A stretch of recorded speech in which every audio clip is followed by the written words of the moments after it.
Hi everybody. Today is the day. It's day 100 of the 100-day project and the 100 days of collage fodder that I've been participating in since the end of January. And today I posted number 100. And here are all my collage strips.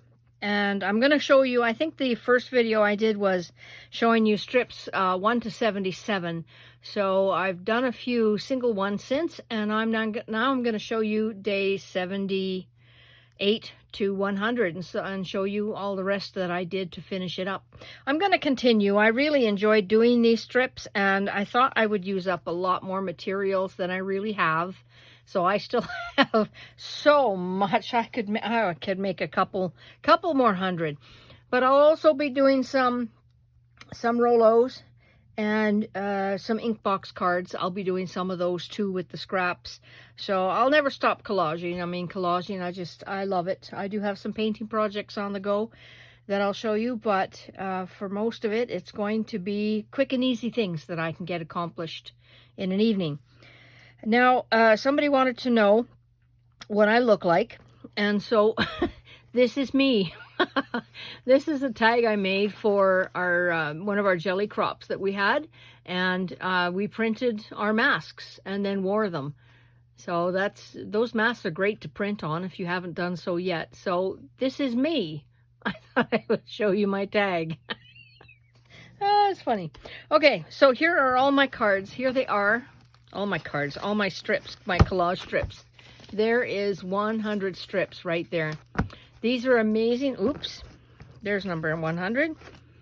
These are amazing. I've been trying to think of what to do with them. I think they could be belly bands on a project.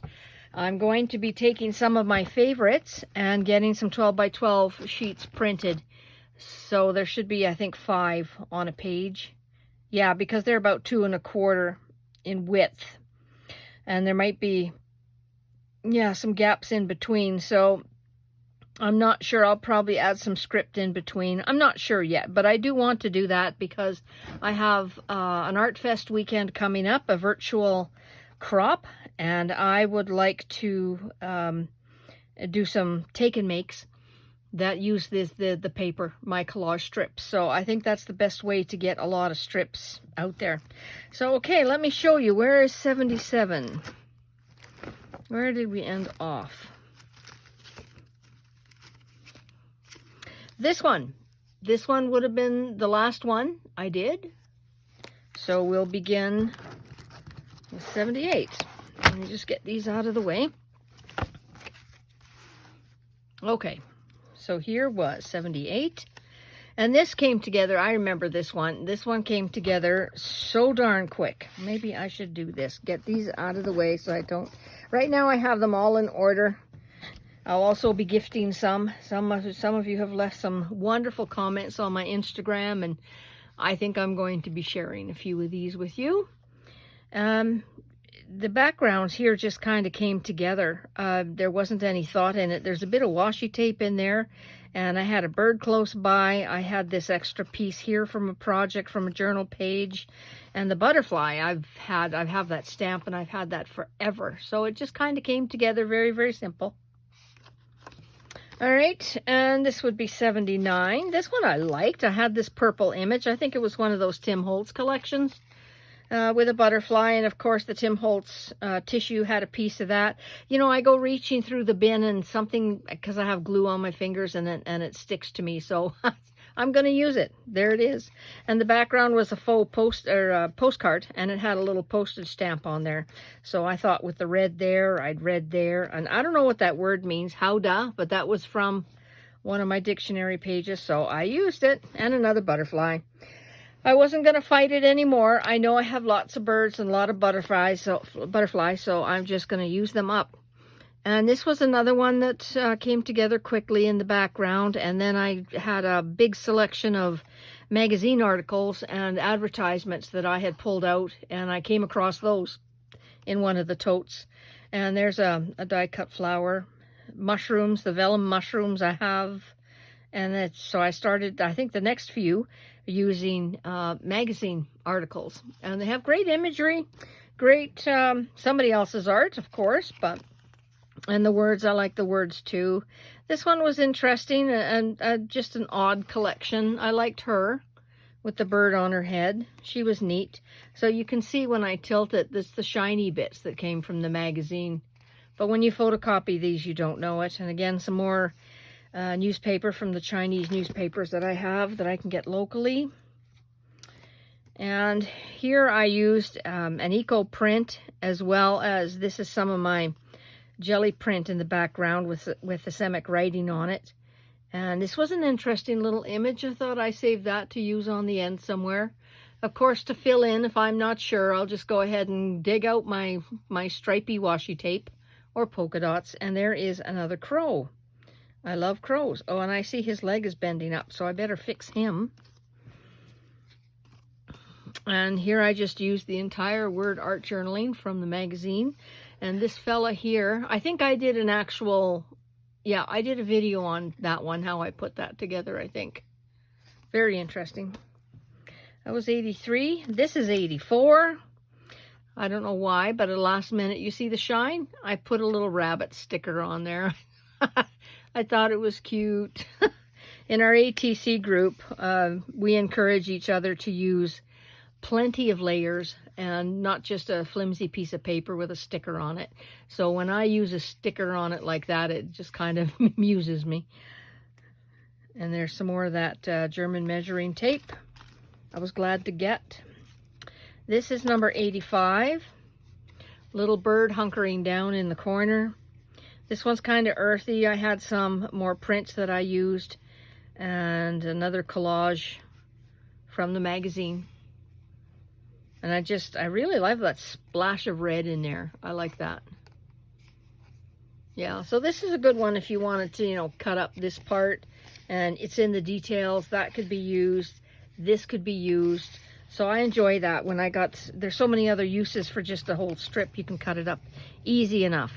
This one just happened. It was blue. I had some of my printed deli paper and numbers. And I use some of that artist paper. I see other people doing that too. They're using the artist paper from the Stampington magazine. And a couple postage stamps from Mary Lou Cadiz Marshall.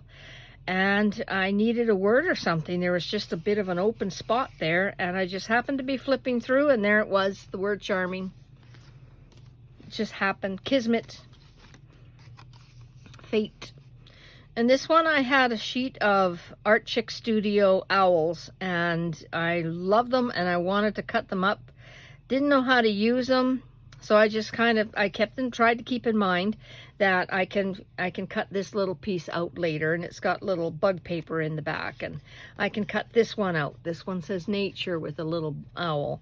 I can cut this one out and I can cut this section out. So there's 3 or 4 things I could do out of this strip just alone. And this one is 88. Can't remember where I got her from. It was a free printable off of Pinterest a lot of years ago. And it was an envelope and I just cut it up. And I think I did a video on this one too. Of little Vellum Butterfly. Oh, this one. My goodness, what number? 89. I did a video on this. There is a video, so go and have a look at that. I remember I tore the napkin down here. You can't tell. Who's gonna know? So, and those are Marimie's Small Art butterfly printables that I used too. And that was fun. Again, a simple one. They're all simple. Nothing's difficult. They all took a few minutes to make. And these, I don't know if you can see that properly, but there's 3 bird cages there that came from an article in the Stampington, and this one had a butterfly in it, but it wasn't showing up, so I gave them 3 different butterflies on the bird cages. And there's an eclectic array of washi tape in the background. Most of it actually is washi tape, except some plain paper I put down first. Now, that was neat. That was 90. 91. We have a few more birds. I keep coming across these napkins. I have a lot of napkins from previous swaps, and this little postcard was in there, and I added a little piece of napkin on top of that. a couple of the sentiment and a couple of birdies, and it's wonderful. I think I did a video on that one too.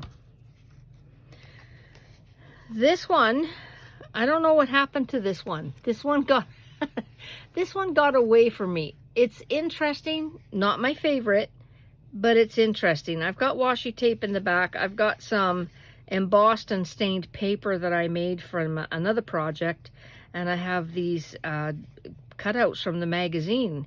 So I thought, okay, that's one. Let's make that one two, and this one has the 3 on it. So 1, 2, 3.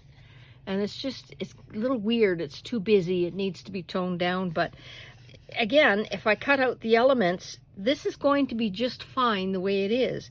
This is going to be okay. And this is going to be okay. So as a whole, I'm not fond of it. But the different elements that you can trim apart, I really, really like. And this one would be number 93. And I'm using more printables from Marimie's Small Art. And these were the free printables. So if you go to her website or her Etsy shop, she does have a few freebies there that are wonderful. And it's just fussy cutting out the flowers and the butterflies and putting them on a background, and it's done. Pretty much done. And this one is 94. I used another napkin. I put the napkin down on cardstock and then cut them out. And I'm not overly fond, again, of this one, but it's interesting to me. The background was all that black paper. These are 2 of her Marimie's. No, maybe they're not from her. I'm not sure. Oh, they might be. Yep, her digitals. I was just trimming everything out and had a few extras after a project. So I'm going to use them up. This one's a hard one. I had a stiff piece of cardboard or designer paper that went in the back. It's a magnolia. I think that is Marion Smith Designs from way back when. And then she started doing things for Prima as well. So I kind of like this one. Can't remember where I got the bird from. I have a lot of bird printables. And then I had an ATC swap with my the group I belong to. And I had a lot of leftover bunnies, and this was just out of the norm, but it was sitting on my desk, and I thought, you know, why not? I'm doing such grunge, such nature colors. I'm just going to do something that is bright and wild. So I layered up the bunny, and this one, I forgot to put him behind the greenery, and I thought, okay, well, it's too late. He's glued down. So this one, he's half and half, and this one's hidden. So I figure that the bunny is just eventually coming out because he's nosy and wants to see what's going on. So that was an odd one for me, but interesting just the same. And number 97. I was getting excited now because that was only 3 left. That was just wonderful. I remember 85, there's only 15 left. I can do this, I can do this. And now there's 3 left. So this was some, again, leftover postcards that I had and some digitals, I think, from Roxy's Creations. And she has some nice collage. And what I did was to cut up the collage pieces, recollage them in a different way, and found a couple of birds that would fit. And I just wanted some birds that would just look good on the background, but I hadn't realized that the colors in this bird totally mimic what's in the background. So that's just an awesome win-win. This butterfly, not quite sure where it comes in onto this. Maybe it picks up the red in the body from the bird and from the postage stamps. Not sure. Sometimes these things just get built, and then afterwards it's like, oh, look at that, look at that, look at, I got red in 3 places. I've got blues in 3 places, and I've got yellows in 3 places. You got something in 3 places, you've got a good design. Now this was cut out, and this was stuck down somewhere else. This little strip here was stuck down somewhere else. So even though it's, you know, the collage digital as a strip would have been just marvelous on its own, it's interesting when you can take it apart and make it your own. And this is a whole bunch of weird stuff. I had some wide washi tape that I wanted to use up. This was one of those, you see the shine on it? That's a cardstock sticker from a package of mini beasts, I guess you could call them, from the dollar store. And I just started layering some paper and some washi tape, like all of this. Washi, washi, washi, washi, washi. This strip is washi. This little piece is washi. The bird cage is vellum. The bunny here, he's washy. So it's interesting how you can make a very nice collage from different kinds of washies as well. And I have hundreds, so I really do have to use them up. But I'm not using them up fast enough. But I know I haven't been buying any lately, so that's good. And this one here, strip number 99. This was from a collage kit that I purchased from Pinkadoo Designs. Pinkadoo Designs. In fact, I think she, at least on the weekend, she had a sale. I'm not sure, but I bought these a little bit a while ago and wanted to use them because they had such wonderful colors that I thought would go together. So again, it's another example of me taking a collage, beautiful collage paper and cutting it up and using it in a different way. And then adding some little stickers. I think those were planner stickers. I'm not sure if they were Heidi Swap. I think so. And I've just got a lot of those left over, so I thought I would use them up. I still have a few more numbers. I'm using them up. Some more tissue left over, little bits. And I finished it off with some washi with some stripes because it just wasn't happening for me. And then I had to pick a butterfly that also was black and white. So that was interesting. And then strip 100. Ta-da-da! This is it. I had to use that little elephant. This is the same Pinkadoo Designs journal kit papers that she has. She does wonderful collage. It's really, really nice. She's new to me. I haven't seen her for, I didn't know about her until a few weeks ago. And I bought the pages and printed them off, and the files, they're great. They're great. So again, I tore things apart and repurposed them in a different way. And I like the collage. I've got some white areas here, which I like. And I had to use that elephant sitting in a tub of some sort. He's wonderful. I'm not sure what he's got at the end of the trunk. I'm not sure if it's a camera. I like to imagine it's a glass of booze. And there's that butterfly was there on the paper, and I just added this one, added a little strip of sentiment, another number from another digital kit. So getting all these scraps used up is really wonderful. And that is it. That is strips 1 to 100. Yippee, yippee, yippee. I'm so glad to be doing this. I did it last year. Last year, what did I do? Where did I put them? Oh, I've tucked them away already. I did little 3x4, yeah, that's the size, 3x4 papers like this. Let me grab this. Like these here, when Prima comes out with these little, they call them journaling card or ATC cards, but they're not the right size. They're 3x4, and ATCs are 2.5 by 3.5. So I used a lot of these as the base, and then I used one of the ATC pockets, glued that on, and then made a little card or a tag to go inside and decorated it in the front. And those were quick and easy to put together as well. So I haven't used those actually. I still have 100 of those. I found them. I'm going to be putting them into swap bags, and I'm going to put some in the ArtFest packages. Once I start putting all that together, I'll put some of those in there because they're really neat. They can hold ATCs, or they can just hold a gift card, or they can just hold a couple of tags and some ephemera and some sticker bits and whatnot. They're good to have. So there it is. Thanks for coming along with me on the ride, and I'm excited. I'm going to be doing some 12x12 papers, so hoping I'll be showing those here when that happens. And I'm excited, and I'm going to keep going. So thanks very much for coming here and watching. I appreciate you. Thank you. Bye-bye.